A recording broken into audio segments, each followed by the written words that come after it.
Hi guys, KO here. Welcome to Turmeric and Tequila, where we are working to inspire positive, radical social evolution. I'm so excited today. I'm welcoming my longtime friend, Jesscia Crow, to the T&T mic, and we are going to be talking about redefining your leadership. It's going to be about personal, business, and being the leader that you actually want to follow. 2022 is really going to have a running theme of personal responsibility, personal accountability, and being the change that we want to see in this world. So I wanted to start off this year with a big one around leadership. So let's take the reins and start leading ourselves so we can in turn lead others, aka influencers IRL. You already know. Enjoy this conversation and check us out on YouTube and download wherever you get your podcast. Cheers. Welcome to Turmeric and Tequila with your host, Kristins Olson. Questioning a better way, one gracefully disruptive conversation at a time.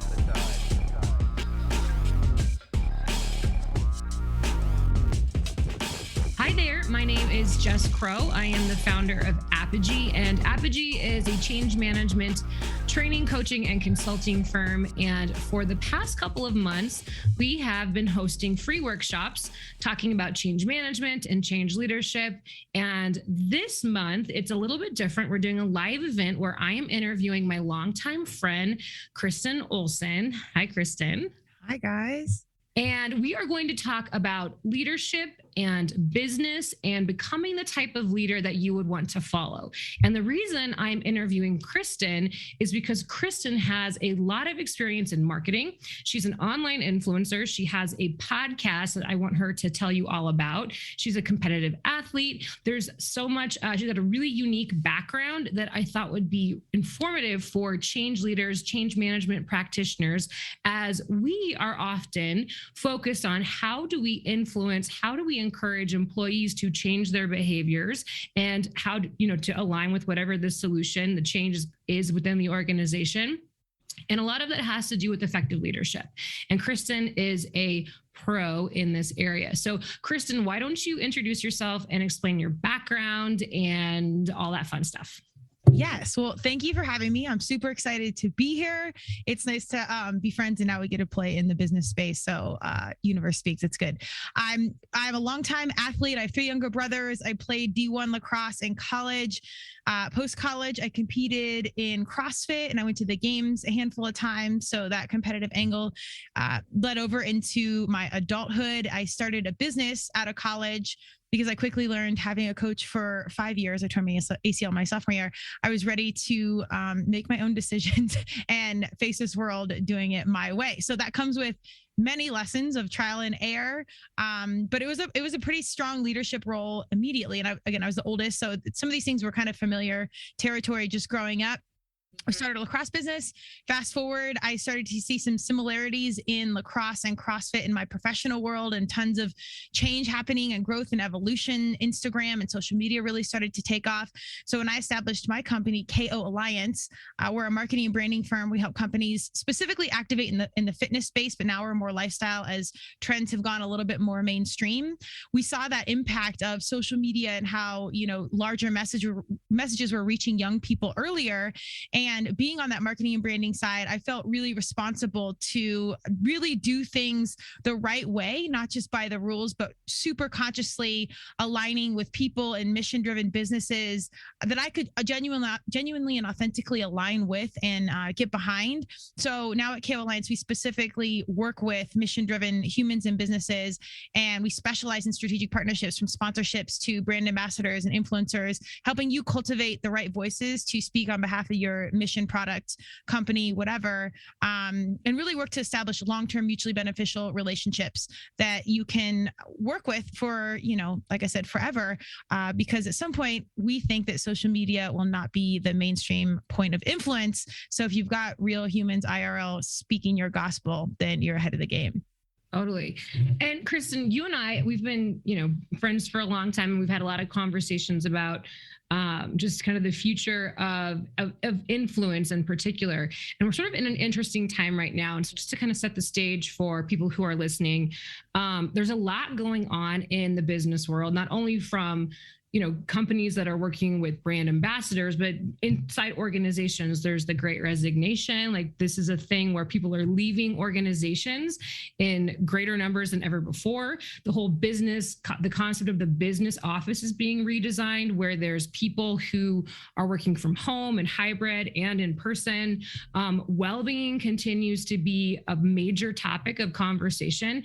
I think companies are still trying to figure out like what that means and how to implement and protect and preserve people's well-being. And there's a lot of movement around kind of younger, to your point, younger professionals who want to work for companies that not only provide them livelihood, but align with their values and their lifestyles. And so, when you and I have talked, you've talked about this transition that you've seen in terms of how companies are working together. And it made me think about how the workers today are following and wanting to work with companies that, like I said, align with their mission, vision, values on a deeper level. Can you describe that shift in what it means to be an influential leader, what it means to be a leader, what you're seeing in your space? And I think there's some relevance here for people who are working within a corporate function, within an organization, leading change initiatives and projects. Sure. Well, I think it's really about two things. One, we had 2020 where everybody had to slow down and really kind of check in whether they wanted to or not and say, am I happy? Do I love this? Do I care about money or who I'm working with? Like, I'm spending so much time with this company or whatever. And maybe I don't care as much as I thought. Maybe I don't need as much money as I thought. Maybe it's, it's just not worth it. Or maybe I love it. So whatever side you are on, I think that caused just an automatic shift and our change in our thought and that checking on our well-being. Prior to that, I think our young humans are way more dialed into to their well-being and mental health and wellness. I mean, they're just in a world with larger questions and heavier conversations so much earlier than we were because of social media and the internet. They're exposed to so much more. So they're having, really conscious conversations very, very early. And, for us older people not being, really having any laps run in this arena, I think we've managed things as best we could, but our kids have been forced to figure it out and understand what's going on quicker. And that's where that transparency comes in. Because they can now be like, okay, well, I like this company or I like this person, this influencer, this leader. I'm going to eat like them or train like them or invest in this company because I believe in their mission. And they know how to dig into the details. They can find their personal social media. They can get on and a host of sites and find the background and the mission and like really dig into the details. And they want to align with something bigger. So they will intentionally consciously consume and be a part of those things. So we talk a lot about this with my company. Everyone at the end of the day is an influencer, especially with social media. When I'm putting my voice out there and I'm posting or I'm on something like this, even if it's one person, someone is potentially influenced by what I'm saying. So I always talk about that conscious awareness of personal responsibility. Obviously, none of us are going to be aware and on all the time, but just in the back of your mind, knowing that even the little things can be impacting in someone's world. You magnify that and you put that conversation around an influencer that has 1 million followers or even 100,000 or whatever, or you're a leader of a company and you're leading 300 people, or maybe it's 25.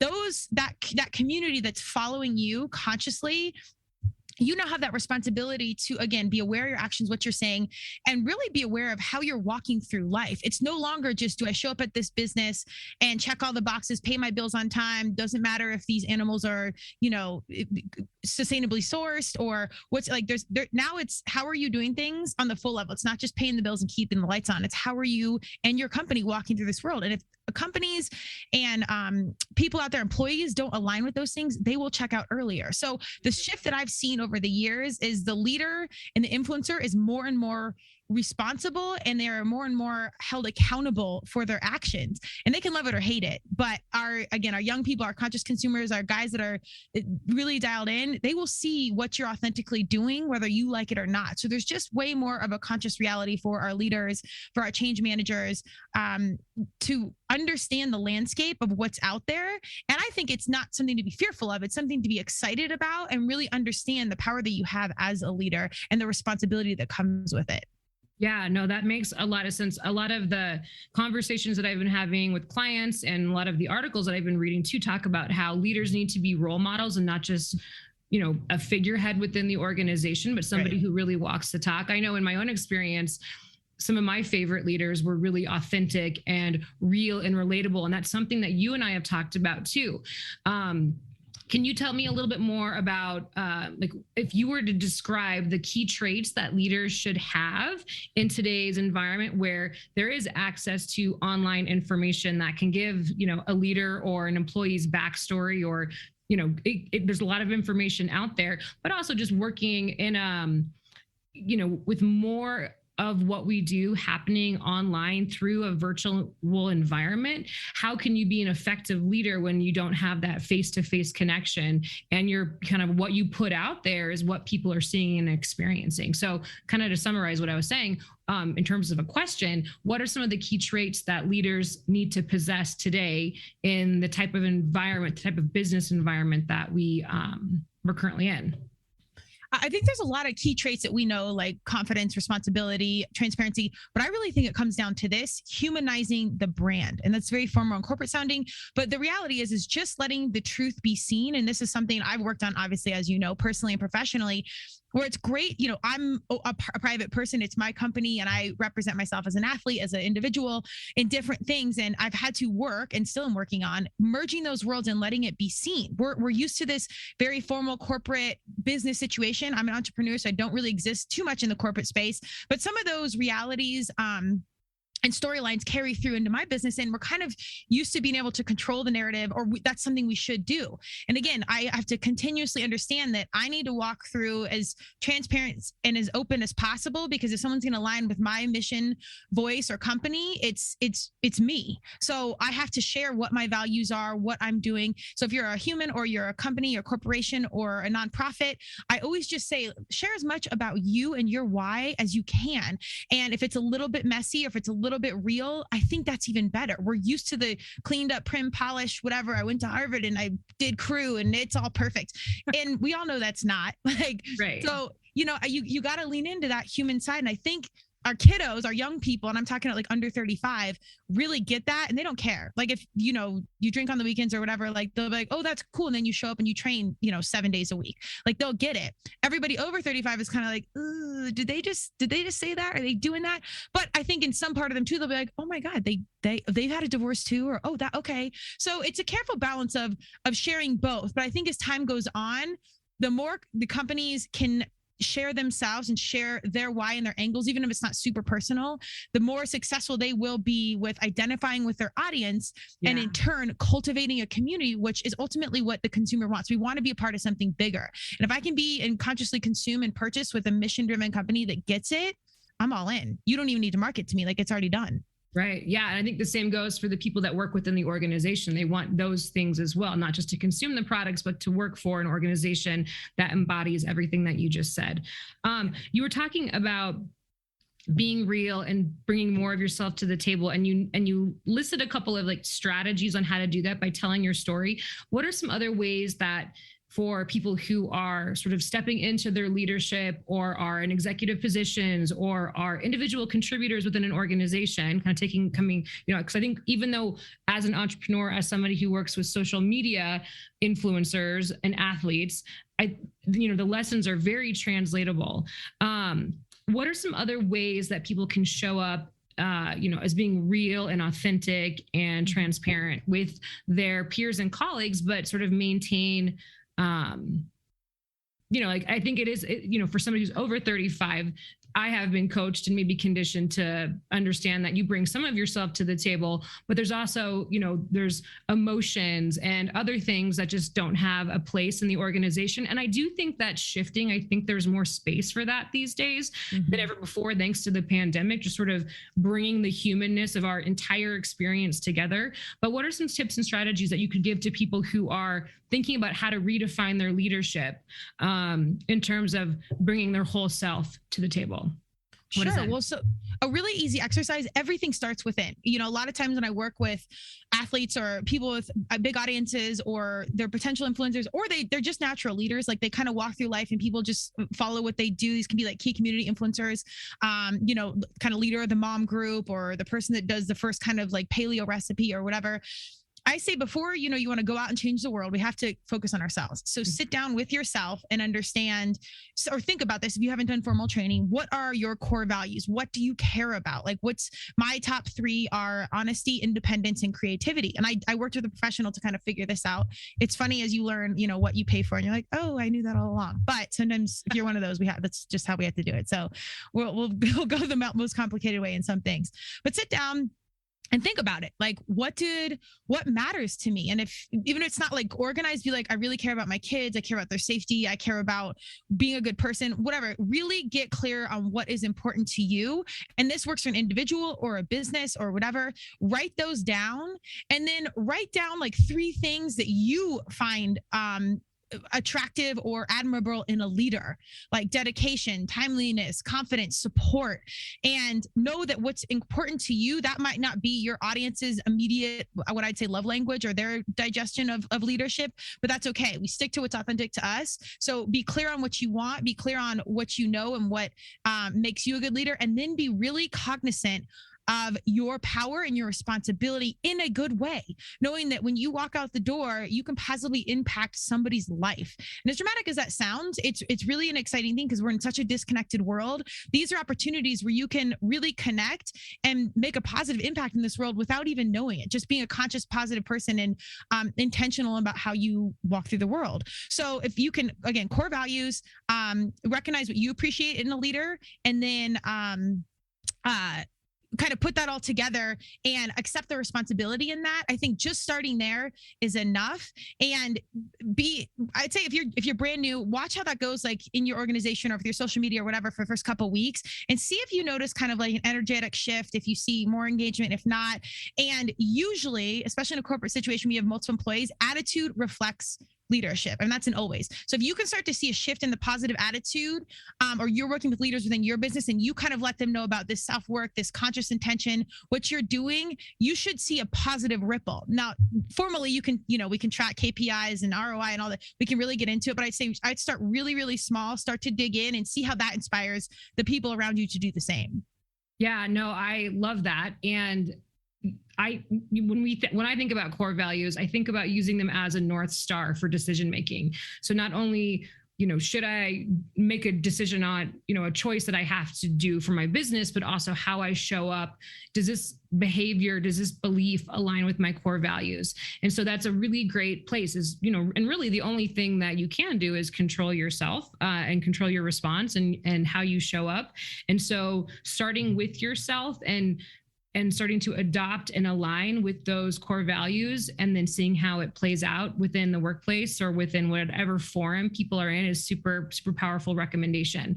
Another thing that I wanted to get into with you is a lot of people are feeling sort of worn out and overwhelmed and just feeling like what is the like a loss of purpose in some cases, or just fatigued from, I think I'm still recovering from 2020 and we're going into 2022. And then some people have had, they're feeling encouraged and inspired and excited for the next year. And I am that as well. That being said, this really comes down to resilience is what I'm trying to get at. And as someone who has been an athlete, who has been an entrepreneur, can you talk a little bit about resilience and how that is important for leadership as, for leaders who are wanting to, grow and develop in this way? Yeah. Well, so resilience is a funny thing. As you know, I say I'm exhausted a lot, and it's the truth. One part is because I'm a masochist, and I think the more I smoke myself at the gym or whatever, like that is actually a part of my mental health. So we can bring in a shrink next time to fully unpack all my things. But I think it's really finding that balance, which is a continued process. Turmeric and Tequila, that's why it was the easiest branding I've ever done in my life. It's discussing this balance. It's discussing the imperfections. It's questioning a better way because we're all just figuring it out and we still are. So that balance is critical. And resilience is such a beautiful thing because that usually when it shines through or you understand it or you feel it, it's because you came through a breakdown and now you're on to the breakthrough. So something like me, universe has to whip my ass. Like we're taking you off the team. It's an injury. You're so smoked. You are now paying attention. And right. A lot of us athletes or quote unquote high achievers, I just think stubborn people, you will identify with this because we don't listen listen until we have to. So I have space for you and I'm with you. I'm on your side. Once that does happen, we do get better with it over time. Resilience becomes an understanding, and you can sort of streamline some of those breakthrough processes of, oh, okay, before I'm totally broken down, I'm listening, I'm going to take a break, I'm going to pull back, I'm going to reevaluate the situation, really understand what I want to do. I'm a big fan of getting some coaches, like I have done with you, and being like, let's get a second opinion here. Like, just like I would in athletics, like I want to get to D1 or I want to go to the next level. I'm good, but I need to get better and I need to dial it in. That is not always doing more. So I think it's really about recognizing the lesson in front of you, pausing for a second, really seeing the forest for the trees, and then kind of having a plan of attack. And don't be afraid to get, some coaching, some guidance, something within that. And that can come from within if you do pause. So resilience is good, and it's necessary for leaders, but you have to take care of yourself. And again, if you're in that leadership position, people are watching you. So if you're trying to charge through the wall all this time, that's what they're reverberating. That's what they get. I'm going to show up to work. I'm going to work more, do this, versus you take a break and they're like, okay, I need a mental health day. My leader just did that. I'm going to do the same thing. So that's where your influence is impacting and carrying on to the crew even more than you know. So how you handle those situations and your resilience, your narrative is impacting everything around you. So it's that awareness again. Yeah, that's a really great point, is to model that behavior, right? Like, let people know that you are taking time to take care of yourself. And in an organization, it's especially important to do that because people will follow what the leaders are doing. They're going to align with the norms and the cultural constructs that are in place. And so if an executive says, hey, this is what I'm doing to take care of myself, it gives people permission, even though they probably already had it. It's just they sort of need to see that, to know that it's okay to do those things. And what we're talking about here too is, resilience on a micro level, like starting with yourself, as we start to expand that to the macro level, because a company is really a microcosm of just tons of changes happening all the time, and it's internal. And then you've got all these external factors on top of it. So it's like this perfect storm of overwhelm and change fatigue, and people can do so much to take care of themselves and then adopt a mindset that says, okay, I'm going to learn from this. I'm going to be open to it.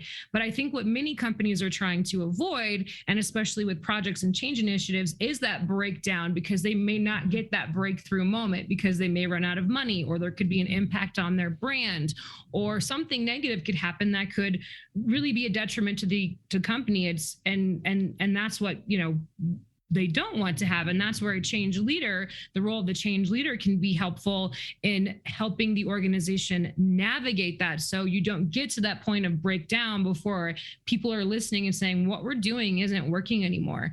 So kind of taking that lens of individual resilience and thinking about it on a bigger view, like that macro view, how do you start to develop resilient cultures, resilient organizations? Do you have any tips or strategies that could help people be thinking in that direction? And totally agree that starting at the individual level is necessary. In fact, as change practitioners, I think everybody knows that behavior change has to start at the individual level before it can become something more enterprise-wide. But what are your thoughts on kind of taking that individual and expanding it to something kind of more universal for the entire organization?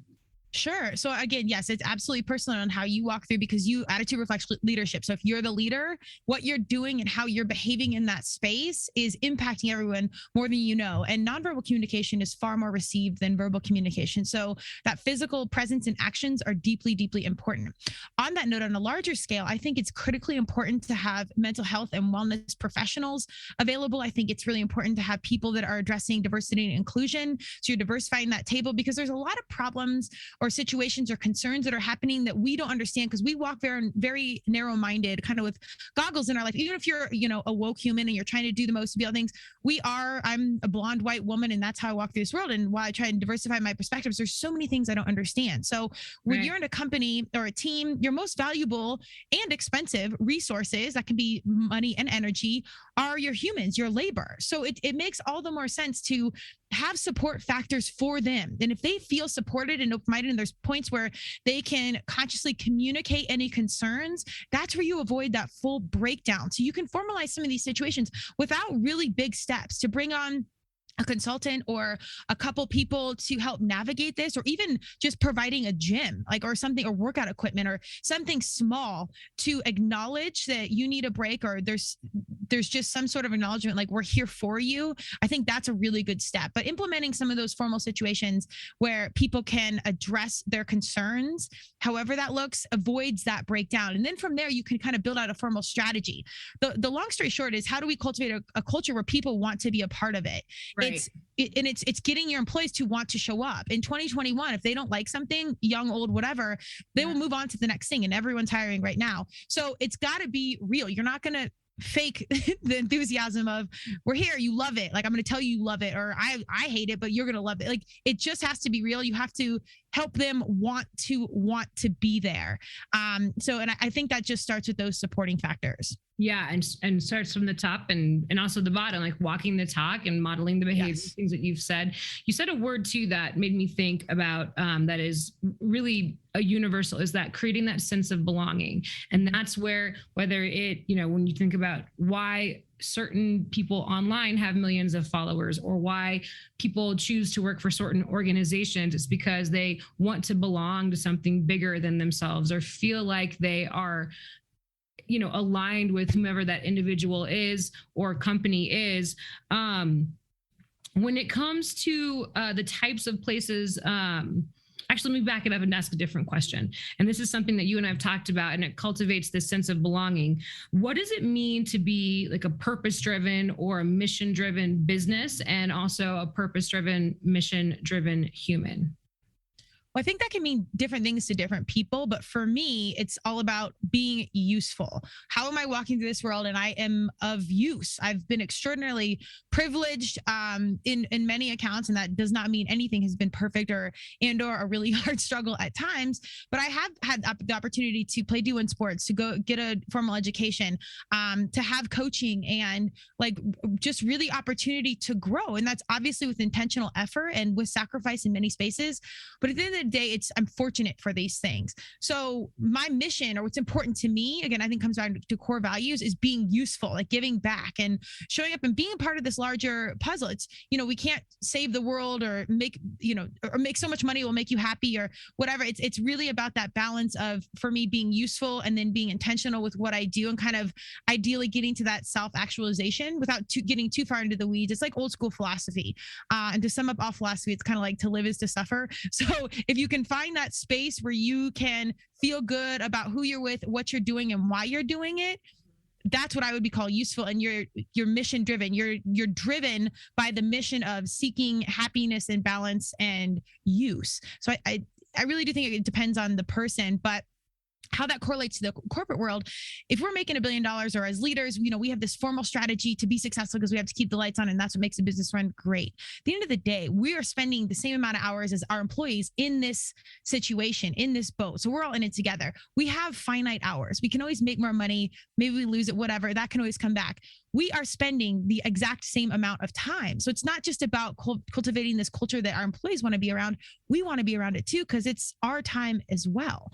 So when you put that all kind of together and you have this conscious awareness of, in addition to like our strategy to make money, how are we doing this? Who are we doing with? Is it useful for this world?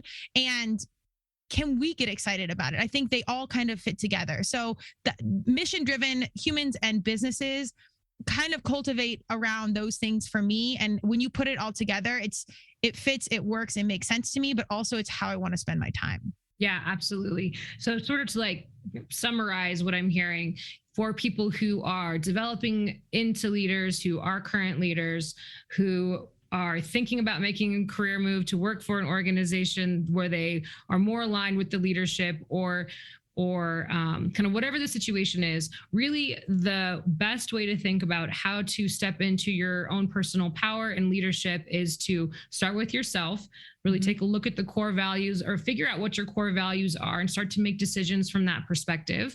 Start to model the behaviors. So make it okay for yourself and for others to do things that care for their well-being, that create a sense of belonging, that start to build that culture one person at a time, and that there's going to be hiccups along the way. That's the whole resilience piece, but just knowing that if you approach it from a learning mindset, you will develop resilience. And by applying, what you know as a change leader, for example, or a change practitioner, you can hopefully avoid that breakdown and still get those breakthroughs. Anything else, Kristen, as we are talking about change leadership and redefining your leadership and becoming the type of person that others would want to follow? Any other tips or recommendations or just observations that you have as someone who kind of works in a very public sphere with sort of very influential, movers and shakers. And again, taking all of this back for people who are on the id side, thinking about how to show up as their best self, their highest performing self. Any other tidbits you'd like to share? Yeah, I would just say, just highlighting the focus and the mindset around being an influencer, a leader, a change maker. It's everybody. And the more we can step into that and understand that, our smallest of actions or littlest of comments can really make somebody's day. And while social media and influence and all this is digitally so present, I think at some point it'll continue to fade, but there is still a lot of time during the day when we're not on our phones or we're not consuming media, we are interacting with people. And if you can think personally, when you hear famous people be like, oh, what was a moment that changed your life? And they'll mention one teacher or one thing, that you probably would never think of.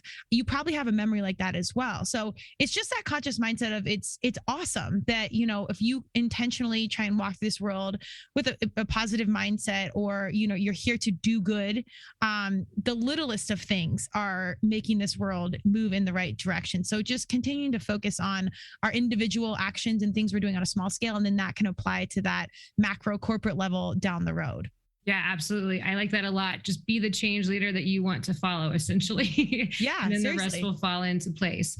Well, great. Well, thank you so much for taking time to talk with me today and to give people some ideas on how to redefine their leadership and become the leaders that they would want to follow. If you have any questions, comments, you can find Kristen and I on most social media outlets. Kristen, where do you hang out the most? Sure. We are digitally everywhere. Mostly in the gym at this point, or with the dog park. Digitally, you can find me at turmericandtequila.com, koalliance.com. Any one of those that you find has all the social media links for Instagram, YouTube, Facebook, Twitter. We are out there. So Google one of those and you will see my smiling face somewhere. Fantastic. Great. Thank you so much. Happy holidays, everyone. Happy New Year. See you in 2022 and take care. Be well. Stay safe. All right. Thanks, Kristen. Thank you. Thank you for joining Turmeric and Tequila with your host, Kristen Olson. Tune in next time, and don't forget to subscribe on Apple, Google Podcasts, Spotify, or wherever you listen.